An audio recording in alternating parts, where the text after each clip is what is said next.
Oh, do you know about the Screen Actors strike, or the writers' strike in Hollywood, which could go on? The last writers' strike in the early 1960s went on for 6 months or so, and people are telling the unions to be firm in their resolve. So I don't think this is going to be something which will be sorted out quickly.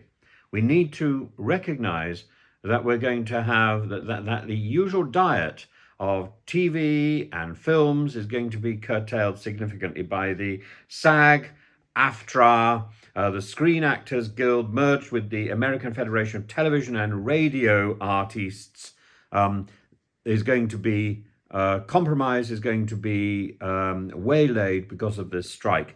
On the 12th of July, they joined the Screen Actors Guild, joined the writer colleagues in striking. And this temporarily halts the creation of new media through Hollywood studios and production companies, which includes things like Disney and Netflix. And this new way of working in Hollywood is now being challenged by the people who are producing the goods, by the actors, by the writers, because everything is changing, particularly with the Netflix thing of just sort of dropping these huge series all at once. Members of the Writers Guild, the WGA, have been on strike since May the 2nd, and SAG-AFTRA represents up to 160,000 professionals who have built their careers in visual entertainment, encompassing not only actors, but also, as stated on their site, announcers, broadcasters, dancers, DJs, journalists, editors, program hosts, recording musicians, stunt performers, voiceover actors, and others. A strike of this magnitude is intended to cause serious disruption to Hollywood's functioning, and it's going to have long-lasting economic consequences. Publicists are reportedly panicking due to a ban on promotion for stuck companies' products, both newly released and upcoming, which includes red carpet appearances from major stars at film festivals, as we saw the other day when when the actors appeared and didn't go into the film to watch the film in Leicester Square. Instead, they talked about the need. Matt Damon, I think, talked about the need to support the strike. So the demands of SAG-AFTRA are similar to the WGA's demands, driven by the concern for the future and the sustainability of acting as a career in a streaming world. The streaming is designed to encourage bingeability rather than drawing out the experience of a show with weekly episodes. So it's not uncommon for seasons to have an average of 8 to 10 episodes compared to the typical American diet of 20 to 30 episodes of broadcast TV.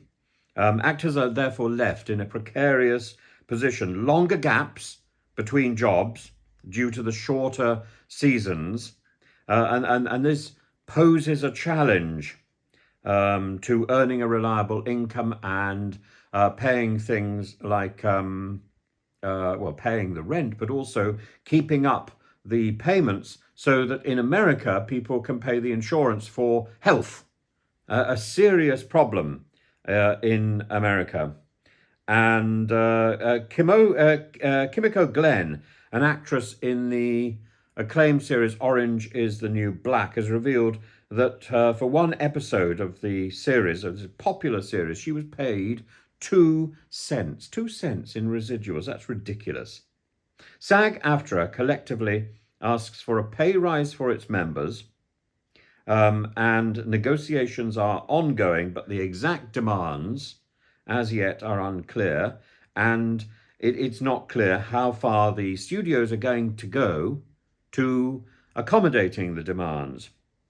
And there's also this ethical issue about the use of AI. Now, I think AI is fascinating in the industry and the opportunities that it offers. So, for example, if you are looking at a film which is being dubbed into another language, with AI you can change the position of the mouth so that so the mouths in the film, let's say in a Russian dub, will work according to the Russian voices or the Greek voices. Instead of the mouth doing one thing and the voice doing something else, you can change that with AI. But are you then, for example, destroying the original performance, let's say, of Robert De Niro or whichever actor it is who provided the initial performance? What is AI doing there? I think AI is fascinating, but we have to be very careful about the way it's used. And the unlimited, unpaid usage, for example, that came up the other day of extras, of background actors, scanned likenesses being used forever in Hollywood music, in Hollywood films. So, for example, we know that there was a recording of a dog barking and a gunshot taken early in the 1930s, which was used onwards in subsequent Hollywood films for years and years into the 70s and 80s. Are we going to see, for example, if I were to go off and become an extra, a background artist and paid £100 for my work one day, am I going to see myself on 20 or 30 films going off into the distant future well, I won't see myself long after I've died, will I? Well, I might be looking down on everything, looking down patronizingly.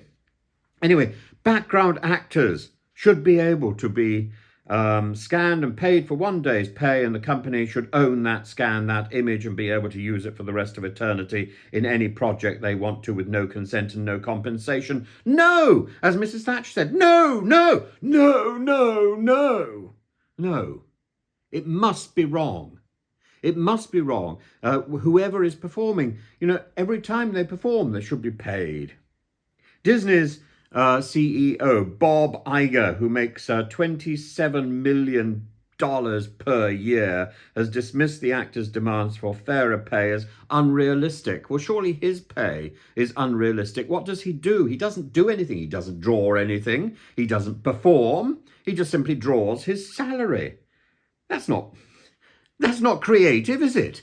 That's not creative. It's some sort of accounting. It's some sort of accounting magic. That's it. One article published in Deadline the day before the SAG-AFTRA's contract with producers was slated to expire exposed the disgraceful truth. An anonymous studio executive communicated that, quote, "The end game is to allow things to drag on until union members start losing their apartments and their houses." He sounds like Suella Braverman. Astonishing lack of empathy towards the livelihood of hard-working creators that make the industry profitable in the first place. It's extraordinary. And this is why United Artists started. You remember when Chaplin and Fairbanks got together to fight for the rights of artists against the exploitation by production and by executives. It's so important. It's so important. That's where equity comes from, and that's where the demand for collective responsibility. That's why we will see actors downing tools, not working for maybe months, and the films we get in our cinemas will diminish. They simply won't be there. The WGA, Teamsters, On-Set Tradespeople's Guild and Directors Guild have issued a statement demonstrating solidarity with striking actors. And I think this is the first case of a double strike in Hollywood since the 1960s. It is serious.